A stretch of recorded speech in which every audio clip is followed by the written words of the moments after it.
The alarm klaxons screamed across the Galactic Defense Station as Commander Zephyra's 4 arms worked frantically across her control console. Her species, the Velthani, had served as peacekeepers for the Galactic Alliance for over 3 centuries, but nothing had prepared them for this moment. The massive viewing screen displayed a sight that chilled her blue-tinted blood. Thousands of Korthak warships emerging from hyperspace, their hulls black as the void itself. "Status report," Zephyra barked, her translator converting her melodic language into standard galactic. 17 star systems have gone dark in the past 6 hours, reported Lieutenant Brix, a crystalline being whose body flickered with nervous energy. "The Korthak Empire isn't just raiding anymore, Commander. They're conducting a full-scale invasion of Alliance space." Zephyra's mind raced through tactical possibilities, but each scenario ended in disaster.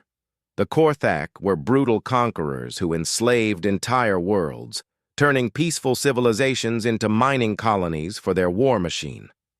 Their technology was primitive compared to most Alliance species, but their numbers were overwhelming, and their willingness to sacrifice millions of their own soldiers made them nearly unstoppable. "What about the Hegemony Defense Fleet?" she asked, though she already suspected the answer. "Decimated at the Battle of Proxima Nexus," Brix replied grimly. "Admiral Corton's flagship was destroyed. The survivors are scattered across 12 systems, trying to organize evacuation efforts." The bridge fell silent except for the constant ping of distress signals flooding in from across the galaxy. Peaceful trading worlds, research stations, agricultural colonies, all crying out for help that wouldn't come.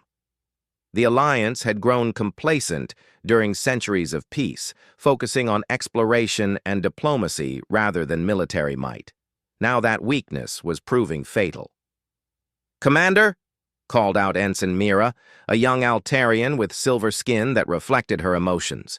Currently, it showed deep purple waves of fear. "I'm detecting massive Korthak fleet movements toward the core worlds. At their current speed, they'll reach the capital in 72 hours. Zephyra's secondary hearts skipped a beat. If Galactopolis fell, the Alliance would collapse, leaving billions defenseless against Korthak brutality. She had to do something. Anything, to buy them time. Her fingers danced across the emergency protocols database, searching for any option that might help. That's when she found it. Emergency Protocol Omega-7. Her eyes widened as she read the ancient text. It was a last resort measure, established during the Alliance's founding but never used. The protocol allowed for recruitment of non-member species during existential threats to galactic civilization. "Brix, pull up the restricted xenobiology files. I need information on all intelligent species not currently part of the Alliance." "Commander, surely you're not considering—" "Just do it," Zephyra snapped, desperation creeping into her voice. The holographic display materialized, showing dozens of species scattered across the galaxy. Most were too primitive to be useful, lacking faster-than-light travel or advanced weaponry. But one entry made her pause. The file was marked with warning symbols in 17 different languages, and the species designation made her translator stutter. Sol 3 Terrans, also known as humans. She opened the file with trembling digits. What she read defied belief. According to the survey reports from their automated probes, humans inhabited a Class 2 Deathworld, a planet so hostile that Alliance scientists had initially classified it as uninhabitable. Gravity nearly twice galactic standard, an atmosphere that was both oxidizing and toxic to most species, weather patterns capable of generating city-destroying storms, and geological activity that regularly reshaped continents. But somehow, humans had not just survived on this nightmare world, they had thrived. The probe data showed beings who had conquered their planet's harsh environment through sheer determination and ingenuity. They had split atoms, visited their system's satellite, and were on the verge of faster-than-light travel. What truly caught Zephyra's attention were the behavioral observations. Humans were pack hunters who had evolved from persistence predators. They could run for hours without stopping, heal from injuries that would kill most galactic species, and their psychological profiles showed an alarming tendency toward what the probes termed berserker rage when protecting their pack members. The military analysis made her secondary stomachs churn. Humans had apparently spent their entire recorded history engaged in warfare with each other. The probe data included images of their weapons, projectile throwers that fired metal slugs at supersonic speeds, chemical explosives that could level buildings, and something called nuclear weapons that could destroy entire cities. "By the 7 moons," she whispered, scrolling through combat footage the probes had captured. She watched in horrified fascination as humans in primitive armor charged through explosions and gunfire, their faces twisted with determination. In one clip, a single human female continued fighting after losing an arm, using her remaining hand to operate a weapon while bleeding profusely. "Commander," Mira said urgently, 3 more systems have gone dark. The Korthak are accelerating their advance." Zephyra closed the file and made her decision. It was insane, potentially catastrophic, but it was their only chance. She activated her command codes and initiated Emergency Protocol Omega-7. "Attention all Alliance Command personnel," she broadcast on the emergency frequency. "By authority of Emergency Protocol Omega-7, I am authorizing first contact with the SOL-3 Terran civilization. Prepare a diplomatic vessel immediately." The bridge erupted in shocked chatter. Lieutenant Brix's crystalline form flickered rapidly. "Commander, with all due respect, that species is classified as potentially hostile. The psychological profile suggests they might attack any alien vessel on sight." "Then we'll have to convince them not to," Zephyra replied, surprising herself with her calm tone. "Prepare my personal ship. I'm going to Sol-3 personally." "Commander, that's suicide?" "Probably," she admitted. "But if we don't try something drastic, we're all dead anyway. These humans have survived on a world that would kill us in minutes. Maybe that's exactly what we need." 2 hours later, Zephyra's sleek diplomatic vessel entered the Sol system's outer reaches.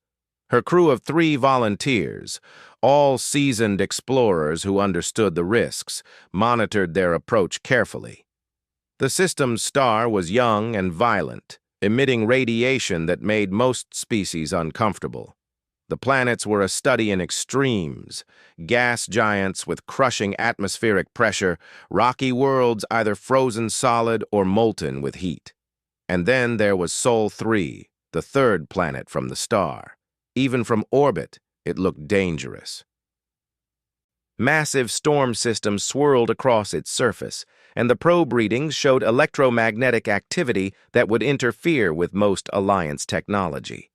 But it was also beautiful in its fury, with blue oceans and green land masses that spoke of abundant life. "Commander," called Navigator Thex, his insectoid features twitching nervously, "I'm detecting orbital installations around the planet. Primitive, but functional. And there are artificial signals coming from the surface, thousands of them. Can you translate any of the communications?" "Working on it." "Commander, they're using multiple different languages, at least 47 distinct linguistic patterns. These humans don't appear to have a unified government." Zephyra felt her hope slipping away. How could they possibly negotiate with a species that couldn't even unify itself? But then she remembered the probe footage of humans fighting together, despite their differences when faced with external threats. "Take us into their solar system, but slowly. Let them detect us first. If they're as territorial as the reports suggest, a surprise appearance might trigger a violent response." The ship moved deeper into the system, passing the 4th planet, another hostile world covered in red dust and ravaged by massive storms. Zephyra wondered how many impossible worlds these humans had considered conquering. "Commander!" Thex's voice cracked with excitement. "I'm getting responses from the planet. Multiple sources are directing communication arrays toward us. They know we're here. On the main screen, Sol 3 grew larger, and Zephyra could see the lights of human cities on the night side of the planet. Millions of points of illumination spoke of a civilization that had tamed their hostile world through technology and determination. "Begin broadcasting the first contact protocol," she ordered. "Standard mathematical sequences followed by peaceful intentions in as many of their languages as we can manage." As the ship entered high orbit, Zephyra stared down at the blue-green world below and wondered if she had just made the greatest mistake in galactic history. According to their files, humans were capable of incredible violence and had never encountered alien life. They might view any extraterrestrial contact as an invasion threat. But as distress signals continued flooding in from across the galaxy, each one representing millions of lives hanging in the balance, she knew she had to try. The Korthak Empire was an unstoppable force of destruction, and the Alliance's peaceful civilizations were no match for their brutal efficiency. If there was any hope of stopping the invasion, it lay with the violent, dangerous, impossible species that had somehow turned a hellish death world into their home.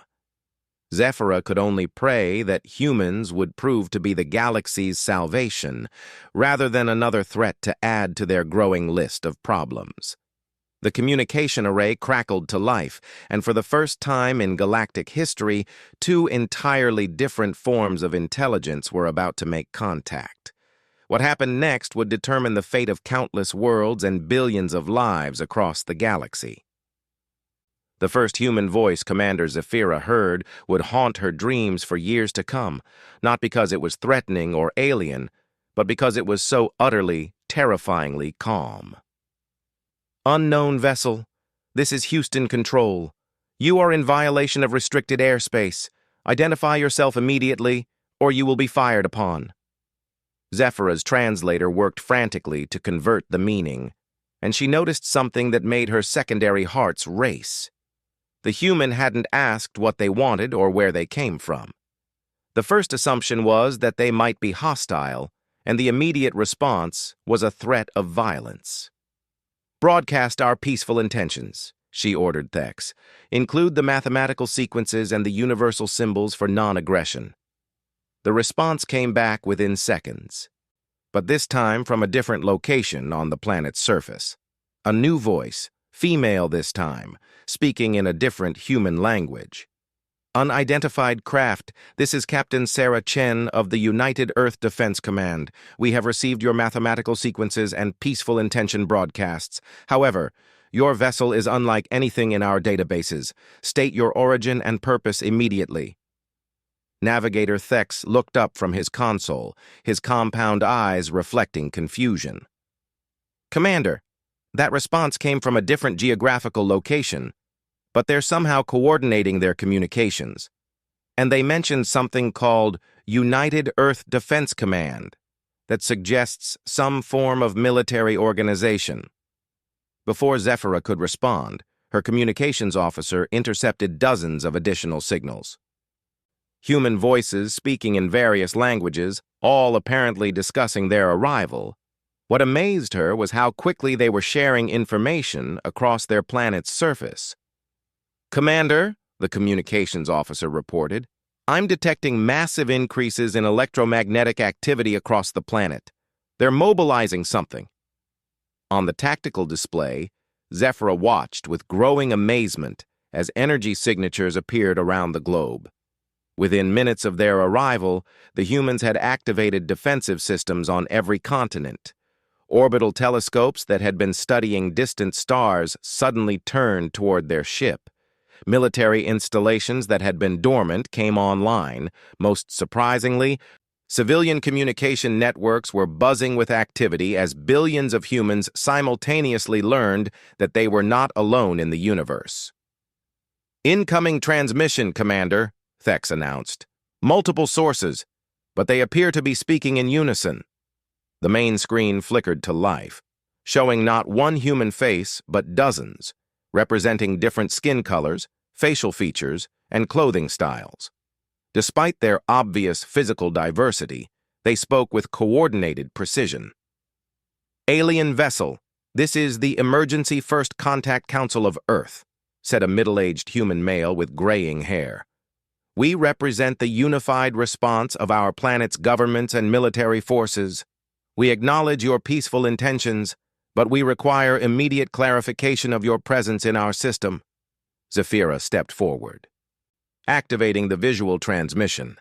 She heard several sharp intakes of breath from the humans as they got their first look at an alien being. Her 4 arms, blue-tinted skin, and elongated features were clearly shocking to them, but to her surprise, none of them fled or showed signs of panic. "Greetings, people of Earth," she began, her translator working to convert her words into the dominant human language. "I am Commander Zephyra of the Galactic Alliance Defense Force. I come seeking your aid in a matter of galactic survival." The humans exchanged glances, and Zephyra could see rapid conversations happening off-camera. What impressed her was their speed of adaptation. These beings had just learned that aliens existed, yet they were already organizing a coordinated response. "Commander Zephyra," said the human female she now recognized as Captain Chen, "you'll have to forgive our caution. This is humanity's first contact with extraterrestrial intelligence. The concept that we're not alone has always been theoretical for us.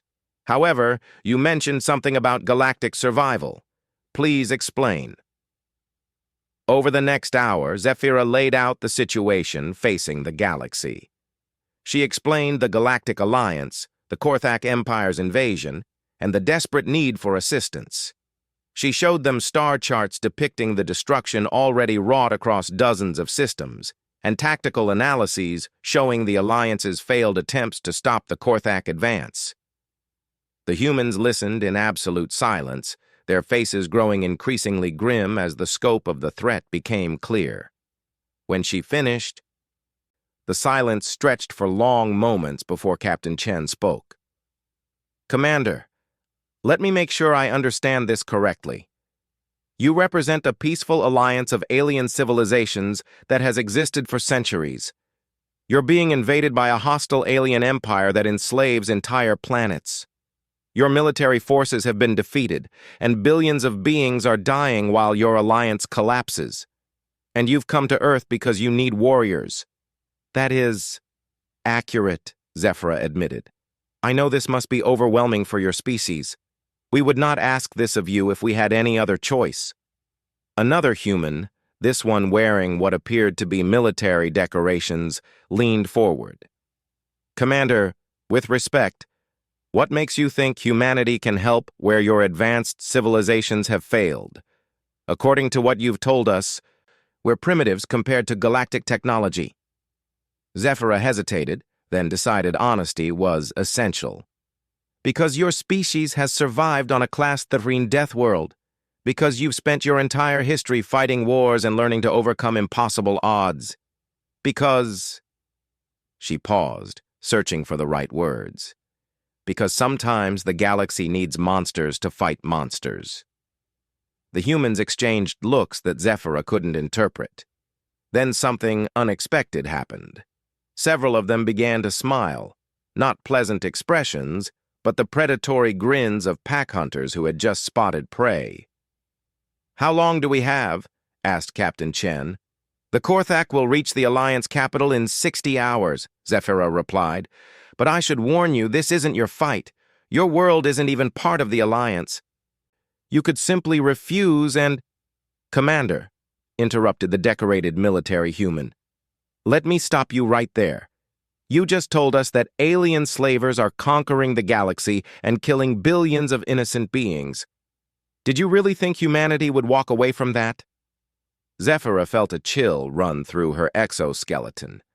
The human's tone was still perfectly calm, but something in his eyes reminded her of the predator footage in their files.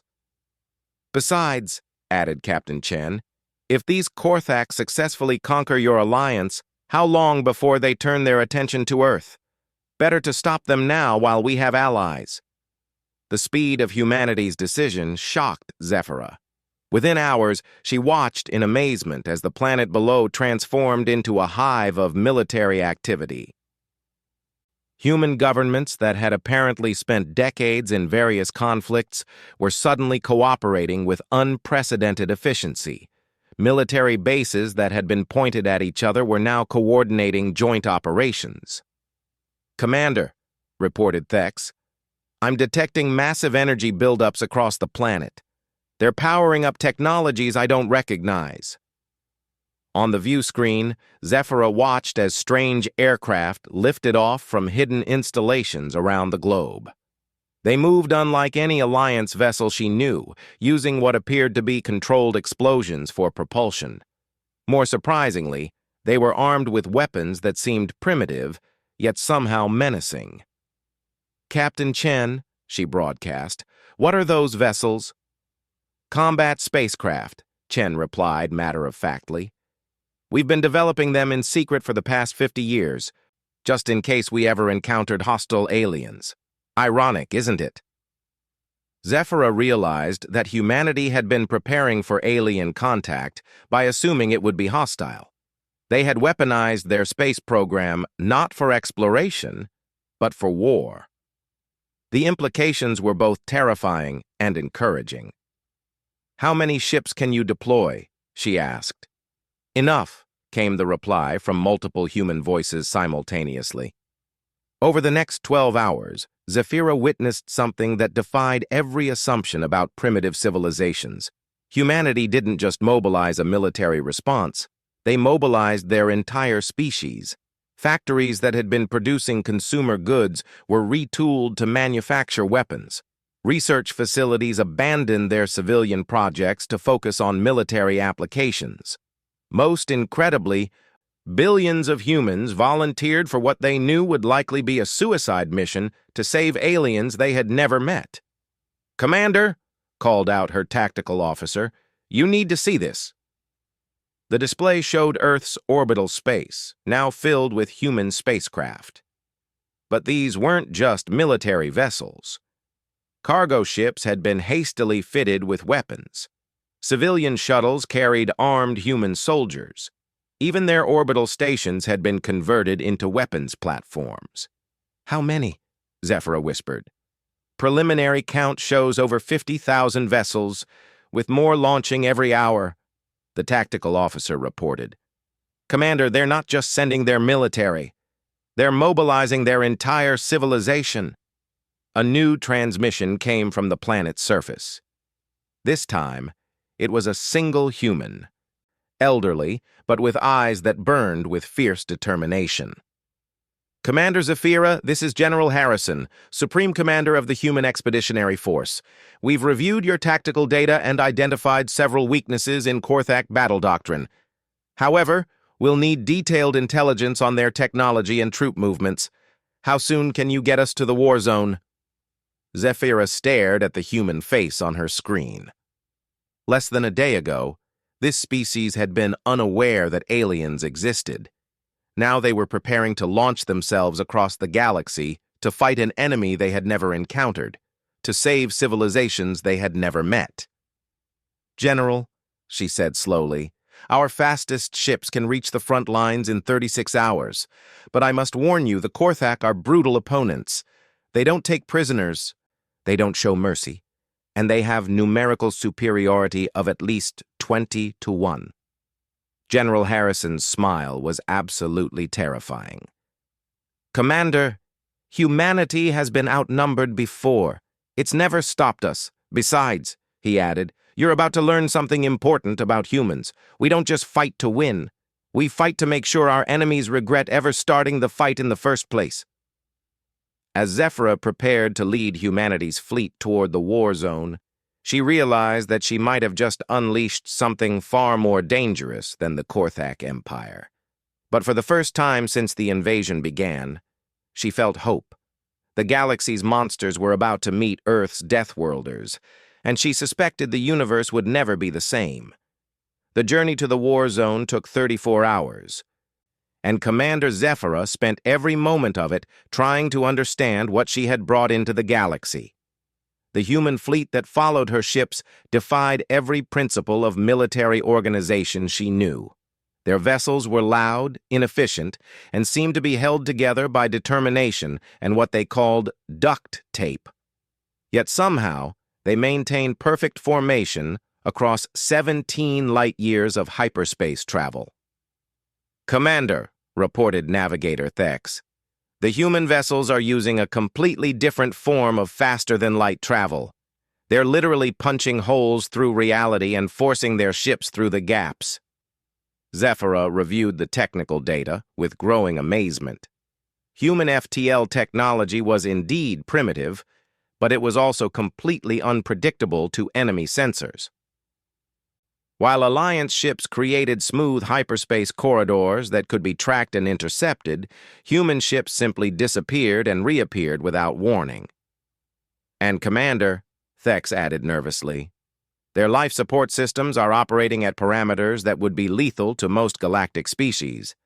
Internal gravity at nearly 2 standard units, atmospheric pressure that would crush most beings, and oxygen levels that would be toxic to Alliance personnel." The tactical implications were staggering. Human ships were essentially mobile death traps that only humans could survive inside. Any boarding action against them would be suicide for conventional forces. General Harrison's voice crackled over the communication system. "Commander Zephyra, we're picking up distress signals from the Proxima system. Sounds like there are survivors from your defense fleet trapped there." Zephyra checked her tactical displays. Proxima was 12 light-years off their direct route to the capital, and intelligence reports indicated it was crawling with Korthak forces. "General, we can't afford the delay. The capital will fall if we don't arrive in time." "Roger that, Commander. We'll handle Proxima. Continue on your course to the capital." "General, you don't understand. Our intelligence estimates show at least 3 Korthak battle fleets in that system. You'll be outnumbered 100 to 1. There was a pause before Harrison responded, and when he did, his voice carried an edge that made Zephyra's skin crawl. "Commander, you're thinking like someone who fights to minimize casualties. We're not here to minimize anything. We're here to send a message. Proxima will be that message." Before Zephyra could object, 2/3 of the human fleet changed course toward Proxima. She watched in horror as 50,000 human warriors charged directly into what had to be certain death. 8 hours later, as her remaining ships approached the Alliance capital, she received a transmission that shook her to her core. "Commander, this is Captain Chen reporting from Proxima System. The system is secure. Alliance survivors have been evacuated, and the Korthak fleet has been neutralized." "Neutralized?" Zephyra whispered. "How many ships did you lose?" 17 destroyed, 43 damaged but operational. No prisoners taken by either side." Zephyra stared at the tactical display, showing the Alliance capital ahead. If the humans could destroy 3 Korthak battle fleets with minimal losses, what could they do against the main invasion force? The answer came sooner than expected. As they dropped out of hyperspace near the capital world of Galactopolis, they found themselves facing the largest Korthak armada ever assembled. Over 5,000 warships surrounded the beautiful blue world, their black hulls absorbing the light of nearby stars. "Commander," transmitted Admiral Corton from his crippled flagship, "thank the 7 moons you've arrived. We've been holding orbital stations for 18 hours, but we're nearly out of ammunition. What reinforcements did you bring?" Zephyra looked at her remaining human escort. Barely 20,000 ships against 5,000 Korthak vessels. The odds were still terrible, but something in General Harrison's voice gave her hope. "Admiral, I've brought Earth's Deathworlders." "Earth's what?" Before she could explain, the human fleet burst from hyperspace in a formation that no Alliance tactician would have approved. Instead of maintaining protective distance and engaging with long-range weapons, the human ships accelerated directly toward the Korthak fleet at velocities that should have been impossible for ships carrying living crews. "All human vessels, this is General Harrison. Remember, we're not just fighting for the Alliance. We're fighting to show the galaxy what happens when you threaten innocent people. Make them remember Earth." The first wave of human fighters slammed into the Korthak perimeter like a meteor storm. But instead of the careful, measured engagement of civilized warfare, the humans fought with a fury that defied comprehension. Their ships rammed Korthak vessels when their weapons ran out. Damaged human craft deliberately crashed into enemy ships, their crews shouting battle cries that the translators couldn't properly convert.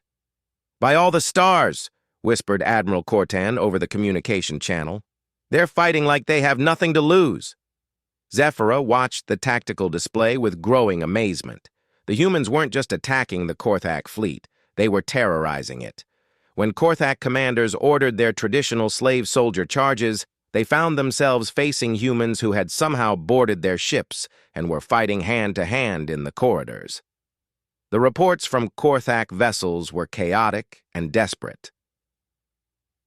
Alliance intelligence intercepts revealed that human soldiers were continuing to fight even after sustaining injuries that should have been instantly fatal. More terrifying, the humans seemed to be enjoying the combat. "Harrison to all units," came the general's voice over the tactical network. "The enemy is attempting to withdraw. Don't let them. We want every ship in this system to understand that threatening innocent people comes with a price." What followed was less a battle than a hunting expedition. Human ships pursued fleeing Korthak vessels across the system, coordinating with a precision that spoke of countless hours, training for exactly this scenario. When Korthak ships tried to use their traditional tactic of hiding behind civilian installations, they found that humans could maneuver through asteroid fields and space debris with impossible skill. "Commander Zephyra," came Captain Chen's voice. "We're receiving surrender requests from several Korthak vessels. How does the Alliance typically handle prisoners of war?" Zephyra hesitated. Alliance protocol called for humane treatment of surrendering enemies, but the Korthak had never shown mercy to Alliance prisoners. "We accept surrenders and provide medical treatment according to galactic conventions." "Understood, Commander. All human vessels, we are accepting enemy surrenders. Treat prisoners according to Alliance protocols, not Earth protocols." Admiral Corton's voice crackled with confusion. "What are Earth protocols?" The answer came from General Harrison, and his tone was absolutely chilling. "Admiral, on Earth, enemies who enslave innocent people and kill civilians don't get to surrender. They get hunted down and eliminated. But we'll follow Alliance rules since this is your galaxy." The battle for Galactopolis lasted 14 hours. When it ended, the Korthak invasion fleet had been completely destroyed, and the few surviving enemy vessels were fleeing toward the galactic rim at maximum speed. But more importantly, every species in the galaxy had received detailed sensor recordings of the battle. Within days, reports flooded in from across Alliance space. Korthak forces that had been confidently occupying conquered systems were suddenly withdrawing without explanation. Enemy commanders who had spent weeks bragging about their inevitable victory were now demanding immediate evacuation from Alliance territory. "Commander," reported Lieutenant Brix, his crystalline form flickering with amazement, "we're receiving communications from Korthak High Command. They're requesting immediate peace negotiations." Zephyra couldn't hide her shock. The Korthak Empire had been expanding for centuries, conquering world after world without ever retreating. Now, after a single defeat, they wanted to negotiate? The answer came in an intercepted Korthak military transmission that Alliance intelligence decoded. A Korthak general was reporting to his superiors, and his words sent chills through every Alliance leader who heard them. "Supreme Commander, we must withdraw immediately. The Alliance has allied themselves with a predator species that fights without fear of death. They board our ships and hunt us through our own corridors." They ram our vessels with their ships while laughing. When their soldiers are dying, they use their last breaths to activate explosives. These humans do not fight like civilized beings. They fight like the monsters our ancestors told stories about to frighten children. We cannot defeat an enemy that enjoys being at war. 6 months later, Commander Zephyra stood in the Alliance Council chambers as representatives from across the galaxy voted to offer Earth full membership in the Galactic Alliance. The human delegation, led by General Harrison and Captain Chen, listened politely as species after species praised humanity's courage and effectiveness. But Zephyra noticed something that the other Alliance members missed. The humans weren't looking proud or satisfied. If anything, they seemed slightly disappointed. After the ceremony, she approached General Harrison privately. "General, you don't seem happy about this outcome." Harrison smiled, but it was a sad expression rather than a threatening one. "Commander, we're pleased that the galaxy is safe and that we could help. But honestly, we were hoping this war would last longer." "I don't understand. For the first time in human history, we had a war where everyone agreed the enemy was absolutely evil and needed to be stopped. No moral complexity, no civilian casualties to worry about, no political considerations, just a clear-cut fight between good and evil." He paused, looking out at the star field beyond the station's windows. "It was the most straightforward war we've ever fought, and it's over already." Captain Chen joined them, overhearing the conversation. "What the General means, Commander, is that humans are naturally good at war. It's what we evolved for. But we've spent centuries trying to overcome that nature and become better than our instincts.